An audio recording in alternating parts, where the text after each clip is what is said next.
Hello everyone, this is Billy. This channel is about anything to do with DIY, in particular the crystal radios. If you've been following my channel, you know that I've been creating this type of 3D designed, 3D printed crystal radio with parts made of 3D printed components, like this variable capacitor that I made using 3D printed components and some copper plates. This is a regular variable capacitor that I can turn using this knob, which is a gear to reduce the motion. It's a 5-to-1 reducer. The problem with this one is at the contact. The contact is easily loosened, and when the copper plate got oxidized or rusted, the contact will be loose, and then the reception of the FM crystal radio that this VC is driving will be much reduced, or even to the point that I can't receive any more FM station. So in order to fix this, I recreated another design. This time is something called a butterfly variable capacitor. There are two fixed plate sets, and there's a single variable or moving plate set at the middle. So when we use this variable capacitor, we just connect a wire to each one of the two fixed plates. We don't need to connect anything to the moving plate in the middle. So the problem of rusted contact will not be there anymore. If you look at this at the bottom, you can see I have the connection points at both of the fixed plates, but in the middle one, the moving plates, there's nothing there, no connection at all. So it removes the problem of contact. If I show these two side by side, you'll notice the yellow one got a contact, a pivot contact that can easily get rusted. But on the white one, which is the butterfly variable capacitor, there's no contact. So this orange wire is not a contact. Let me move it aside. There's no contact at all. So this way it improves the efficiency. And I find that the white one with the butterfly VC actually got a much better reception and loudness compared to the yellow one. For the yellow one, I can receive an FM station that is quite weak, almost audible, but not quite audible. For the white one, it is quite loud. So that's the benefit of having a butterfly variable capacitor without a pivot contact. Every contact is fixed. However, the shortcoming is that when you look at this number of plates of the white one, the butterfly variable capacitor, versus the number of plates of the yellow one, the conventional variable capacitor, you see we need double number of plates, because by convention, or if you know about capacitance in series, the butterfly variable capacitor is actually a two capacitance in series, the one here and the one here. They are connected in series by the middle moving plate. So that's why the effective capacitance is much reduced. It's like half of the regular variable capacitor. That's why we need to double up the number of plates to compensate for that. So it's more expensive to make the butterfly variable capacitor versus the conventional variable capacitor. Okay, so let me go into the detail of making this FM crystal radio with a butterfly variable capacitor.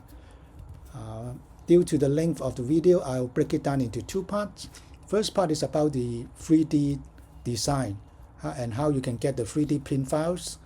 The second part is about making the variable capacitor and the FM crystal radio using the 3D printed components.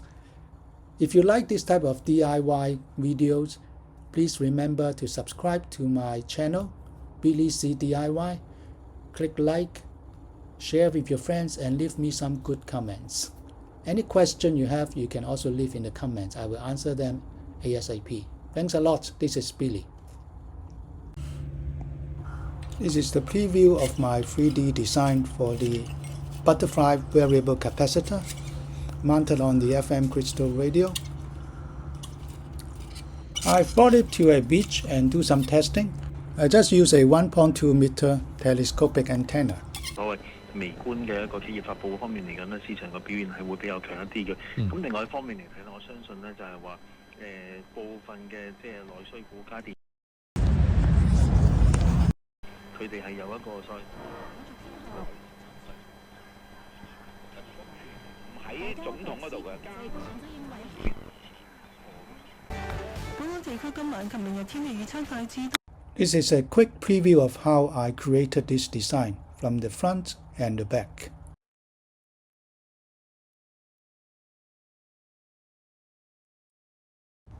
To allow the FM crystal radio to stand up properly, I created a base. Otherwise, the heavy copper plates will not allow this to stand vertically.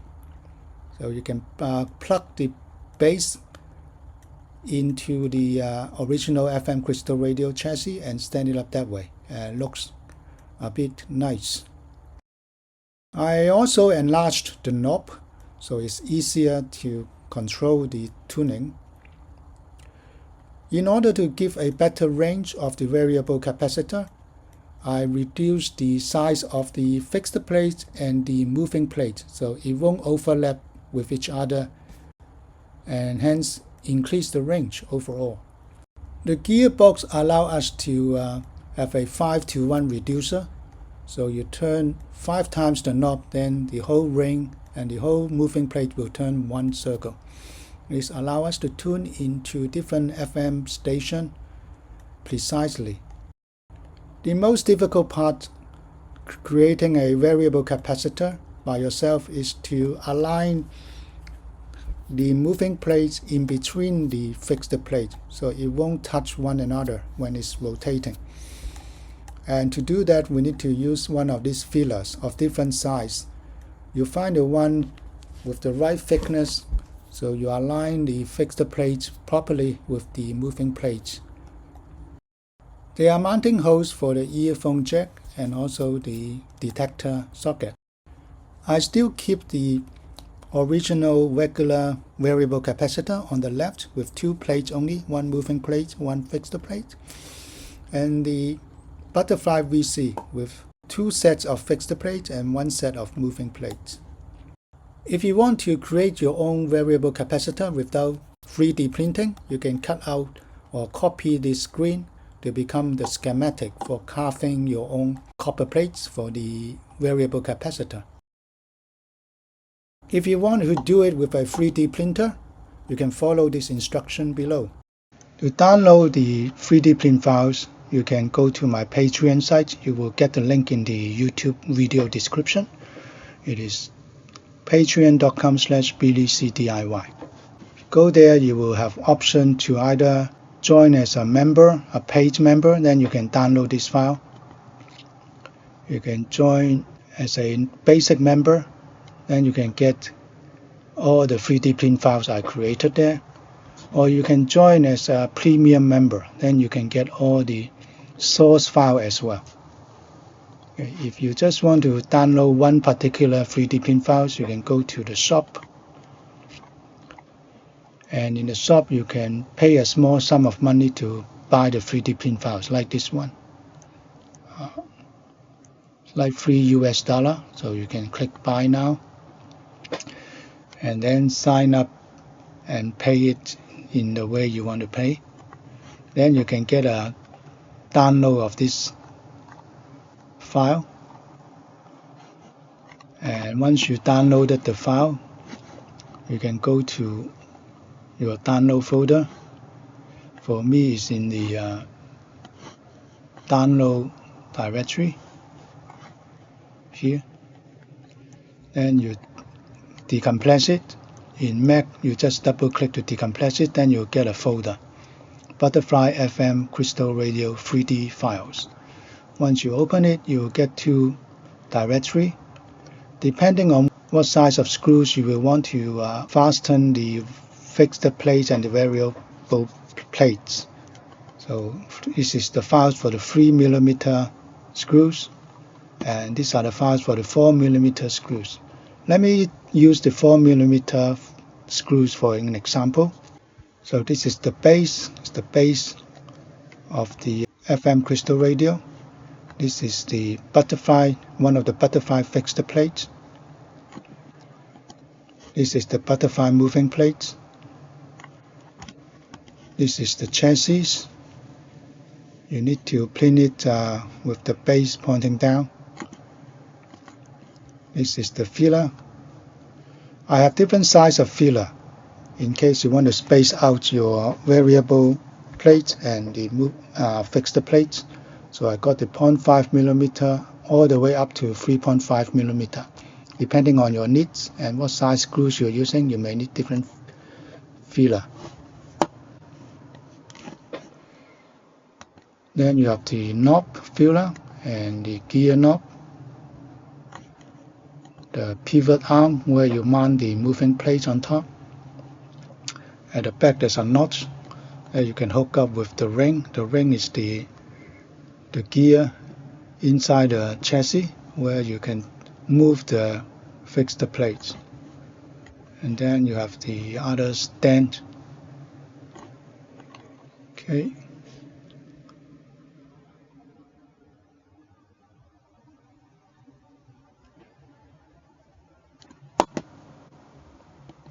So to plane it, for example, if you want to plane the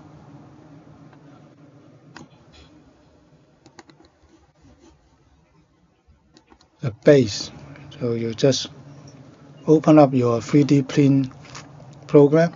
I'm using Creality, so I got a Creality plane program.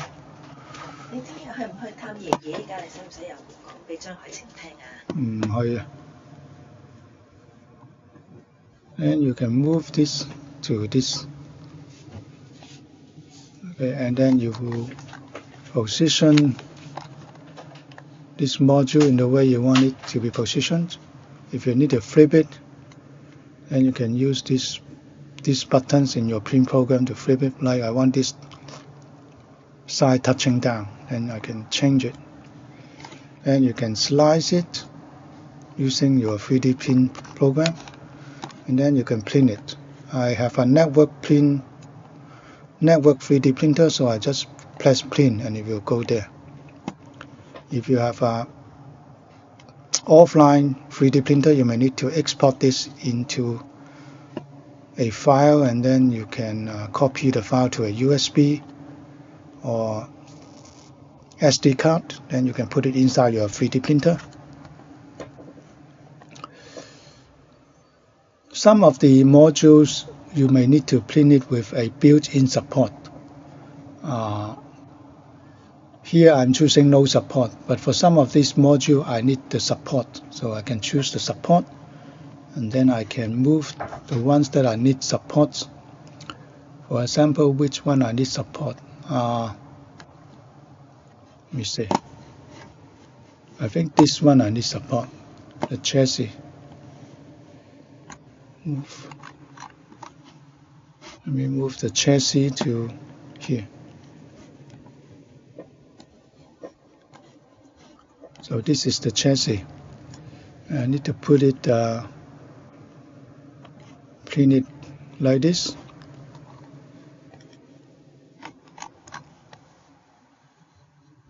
And then I slice it with support. And you can see there is support. The green ones are the support. Without the support, this overhanging part of the 3D plane file will not be printed properly. So all these green ones are these extra bits being printed to support the overhanging parts, and it's printed in such a way that it's easily removable. You just use a screwdriver or a small knife, then you can remove it. And some of this requires support. Okay, so good luck with the printing. This is the end of part 1 of the video. I'll see you in part 2 where we'll start making the crystal radio. Thanks a lot. This is Billy.